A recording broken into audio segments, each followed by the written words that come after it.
You gotta love that. A party in that household, and of course, it was a party inside Allegiant Stadium for our Las Vegas Raiders' first ever draft party, filled with Silver and Black alumni and, of course, the Raiderettes in their first ever performance in their beautiful new home. But back to the Silver and Black's first rounder, Alex Leatherwood, GM Mike Mayock, and, of course, head coach John Gruden feel that they got their man.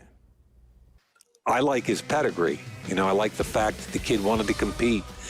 He didn't need to show up at the Senior Bowl, but he did.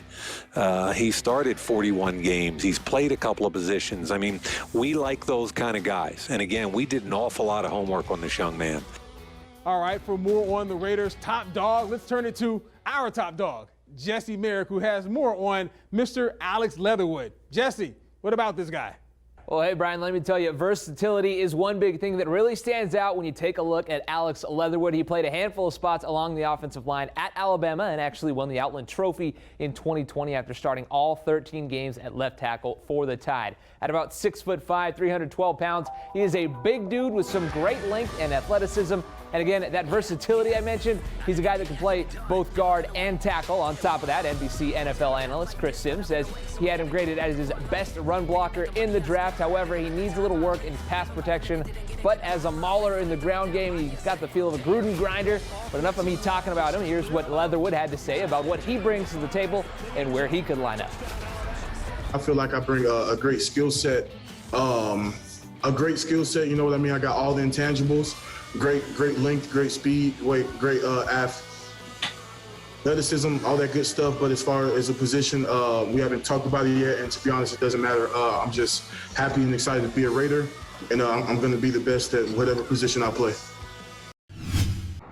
That's right, Dan. That was a great conversation with JT the Brick, too. You guys had him, and this morning I have Derek Carr right here next to me. No, I'm kidding. I wish it was. It'd be a great interview. But, yeah, all joking aside, you know, there was a lot of hype for the draft last year being here in Las Vegas, and unfortunately the pandemic kind of threw a screw into that and, you know, turned it all virtual. But it will be here in 2022, fortunately. And what that'll exactly look like, we have some idea, but some of it is still up in the air. Now, plans for last year's draft are actually really cool. It's all out Las Vegas style. There's a red carpet stage planned on the Bellagio fountain. The main stage was next to the Caesars Forum with a view of the High Roller and Strip skyline. These were just amazing plans. And they were also going to have part of the Strip blocked, you know, with traffic and all that.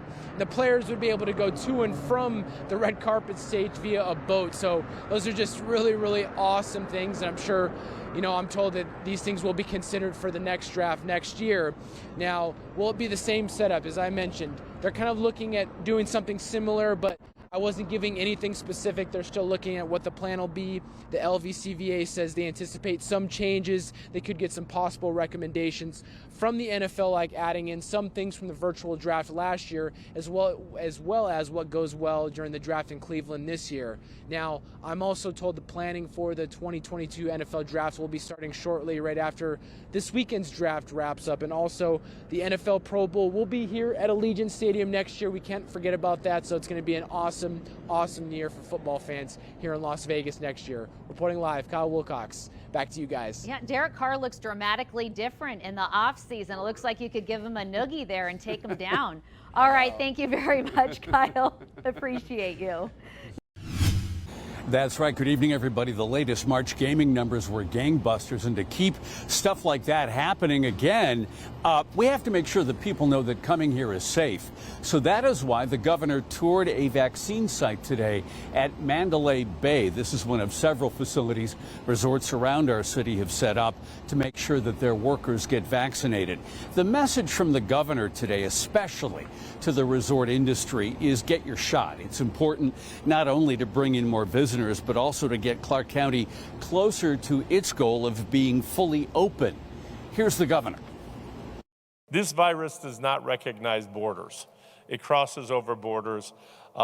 Some states are running a little ahead of others. Some states are running a little bit behind. But I'm confident that as we move forward towards June 1st, we'll have a sufficient number of people. And I'm committed to making Las Vegas and Nevada the safest place to vacation and to have a convention. And that's only going to be done through what you're seeing behind me is needles in people's arms. So back now live. Here's the other issue. On Saturday, we go to 80% here in Clark County and in much of Nevada, by the way. We cannot get to full capacity unless 60% of those eligible behind me in Clark County get at least one shot. And right now we're sitting at about 47%. Now, you heard the governor mention June 1st. That's his target date to hit full capacity. So one group he is reaching out to specifically today, the hospitality industry. The head of the Gaming Control Board told us today that he has heard from some of his properties that tell him that 60 to 70% of their workforce has been vaccinated. Live here in Las Vegas, Jeff Gillen, News 3, back to you. Hi, everybody. I'm Reed Cowan from News 3 Las Vegas. We want to thank you for checking out our YouTube channel. Remember, you can always see more of our videos by clicking on the video links. And also don't forget to click that subscribe button so that you don't miss out on any of our YouTube updates. Thanks for watching.